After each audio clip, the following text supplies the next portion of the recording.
की पढ़ाए। व्याकुल कहीं कहाँ बैठे, सुनि धीरजु परिहर न केही।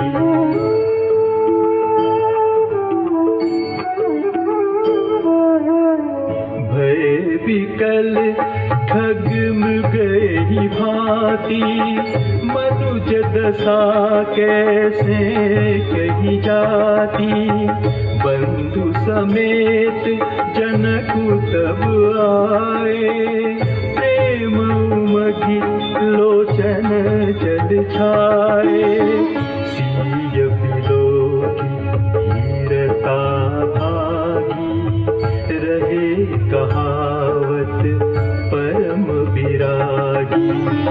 लीन्ही राय उर लाई जानकी, मिटी महामर जात ज्ञान की।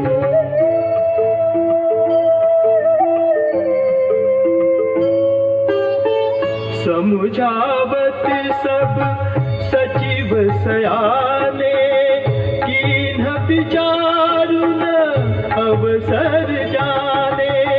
बार ही बार सुता पुर लाई, सजी सुंदर पालकी मगाई।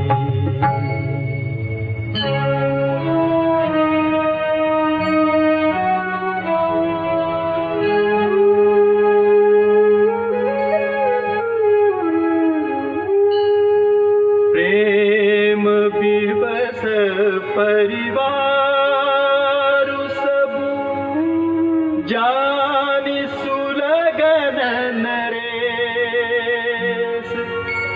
कुंवरी चढ़ाई पालकीन,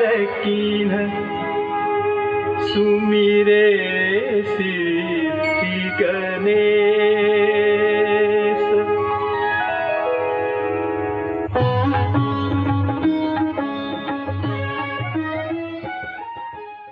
अब जानकी ने जिन सुख और सारिकाओं को, तोते को और मैने को पाला था, वो सोने के पिंजरे में रखे हुए थे।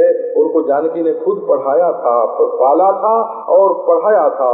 अब वो व्याकुल होकर के बोलते हैं, कहाँ वैदेही, जानकी जी कहाँ हैं। अब उस बात को सुन करके भला कौन ऐसा है जो अपना धैर्य न छोड़ दे। सो जब खग और मृग इस प्रकार विकल हो गए तो मनुष्य की दशा का तो वर्णन कैसे करें। और भाइयों के साथ जनक जी वहाँ आए। प्रेम जो हृदय में उमगता है, प्रेम में जब बाढ़ आती है तो उस बाढ़ की दो बूंद आंखों में भी आ जाते हैं। ये आंसू क्या हैं? कब प्रेम की बाढ़ के सींचे हैं।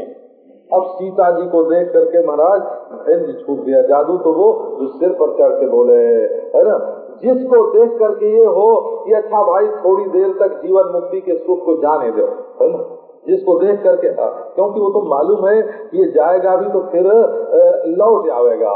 अच्छा थोड़ी देर के लिए छोड़ो ब्रह्मचिंतन। क्या ब्रह्मचिंतन में रखा है? क्या बोले ब्रह्म तो है ही है, कहीं जाता थोड़ी है कि उसको संभाले। तो महाराज ये जब भगवान की भक्ति में आते हैं ना तो धैर्य जो है, तमेव धीरो विज्ञाय प्रज्ञाम कुर्वीत ब्राह्मण, वो धैर्य भाग गई अपने आप। बोलिए अब हम जनक के पास नहीं रहेंगे बाबा, क्योंकि बड़े विरक्त के रूप में, विरागी के रूप में प्रसिद्ध थे जनक जी।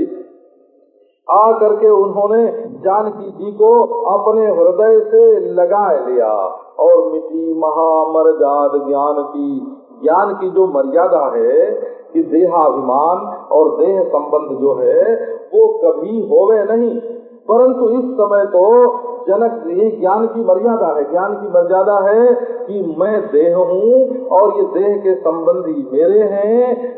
इस प्रकार की भ्रांति कभी आने न पावे।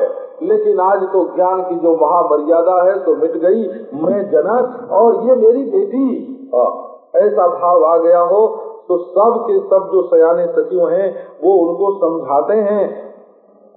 तब उन्होंने विचार किया कि ये प्रेम प्रकट करने का अवसर नहीं है।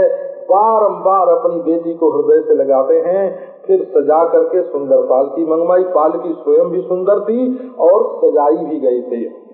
अब सारा परिवार प्रेम विवश हो रहा है। जब राजा ने देखा कि बहुत बढ़िया लगन है, क्योंकि ये लगन तो आप जानते ही हो, लगन लग जानी चाहिए, है ना। ये लगन वो है जो बिल्कुल सट जाए हो। तो फिर जो राजकुमारियां हैं उनको उन्होंने पालकी पर चढ़ाई और सिद्धि और गणेश का, हमेशा गणेश का स्मरण करते हैं जनक जी भी और दशरथ जी भी, है ना। ये कट्टर वैष्णव लोग जो हैं वो गणेश का और शिव का स्मरण नहीं करते हैं, वो तो केवल अपने इष्टदेव का ही स्मरण करते हैं जो कट्टर होते हैं। पर यहाँ तो राजा जनक और दशरथ सब गणेश का स्मरण करते हैं, लेकिन एक गणेश का स्मरण करते हैं। आज विलक्षण ये है कि आज उन्होंने सिद्धि और गणेश दोनों का स्मरण किया, पति पत्नी दोनों का। तो क्यों?